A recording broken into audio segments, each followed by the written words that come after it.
Renungan hari Selasa 15 November 2022, Pekan Biasa ke-33 tahun C.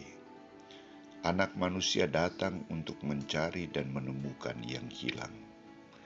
Bacaan pertama diambil dari kitab Wahyu bab 3 ayat 1-6, ayat 14-22, dan bacaan Injil dari Injil Lukas bab 19 ayat 1-10.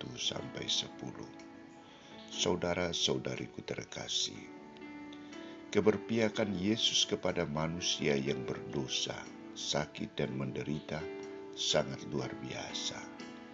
Misi perutusan Yesus di dunia pertama dan utama adalah membawa kabar sukacita bagi orang-orang yang tertindas, menderita, sakit, orang berdosa, dan lain sebagainya. Ia berusaha untuk menyapa dan mengalami kehidupan mereka. Ia berusaha untuk membawa hidup baru bagi mereka.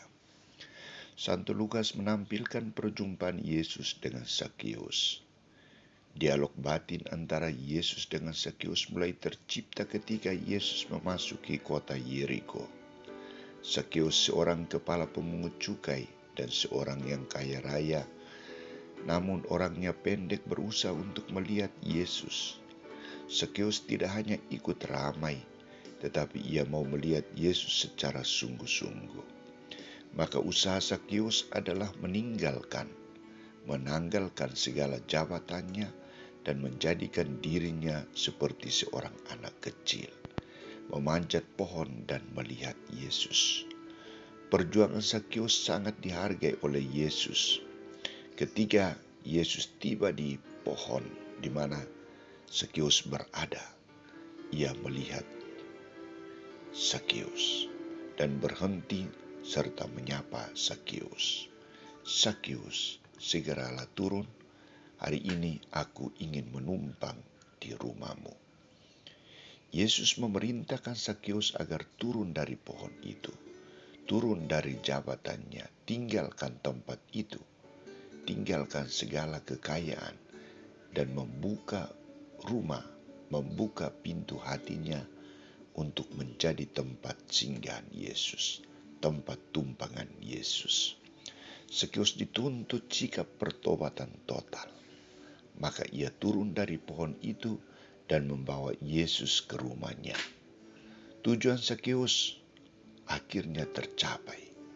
Ia bukan hanya melihat Yesus, tetapi ia membawa Yesus masuk ke dalam rumahnya. Ia menyediakan hidangan, santapan untuk Yesus. Kedatangan Yesus membawa kegembiraan dan pertobatan bagi Zakeus. Ia bukan hanya menyiapkan perjamuan untuk Yesus, tetapi Zakeus dengan rendah hati mengungkapkan sikap tobatnya. Tuhan, setengah dari milikku akan kuberikan kepada orang miskin, dan sekiranya ada sesuatu yang kuperas dari seseorang, akan kukembalikan 4 kali lipat. Saudara-saudariku terkasih, perjumpaan Yesus dengan Zakeus membawa Zakeus untuk menilai hidupnya lebih berarti bagi sesamanya.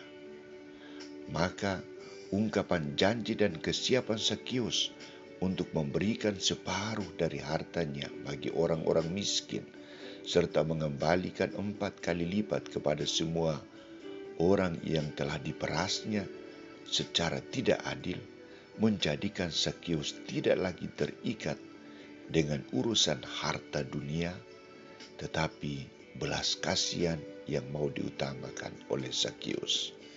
Jabatan dan pangkat yang disandangnya tidak lagi menjadi sumber keselamatan, tetapi Yesuslah yang menjadi sumber keselamatan. Ia mau menjadikan dirinya keselamatan bagi orang lain. Maka ia memberikan harta kepada mereka yang membutuhkannya. Atas ungkapan janji dan kesiapan Zakeus untuk bertobat secara total, Yesus membalasnya dengan ungkapan, hari ini telah terjadi keselamatan kepada rumah ini, karena orang ini pun anak Abraham. Sebab anak manusia datang untuk mencari dan menyelamatkan yang hilang.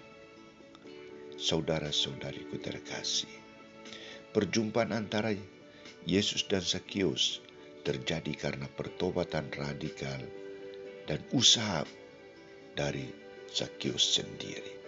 Perjumpaan kita dengan Yesus sering terkendala karena kita masih mengikatkan diri dengan harta, kekayaan, dan tergiur dengan tawaran duniawi. Komunikasi kita dengan keluarga dan sesama kadang juga putus karena kita lebih mencintai harta duniawi, kesukaan akan hal-hal duniawi. Kita mengalami kekeringan rohani, maka kita tidak mampu untuk hidup baik dan bijaksana. Kita butuh sikap pembaharuan hidup seperti Zakius. Mari kita menyesali dosa-dosa kita dan siap mengubah hidup kita. Mari kita mulai, jangan menunda-nunda.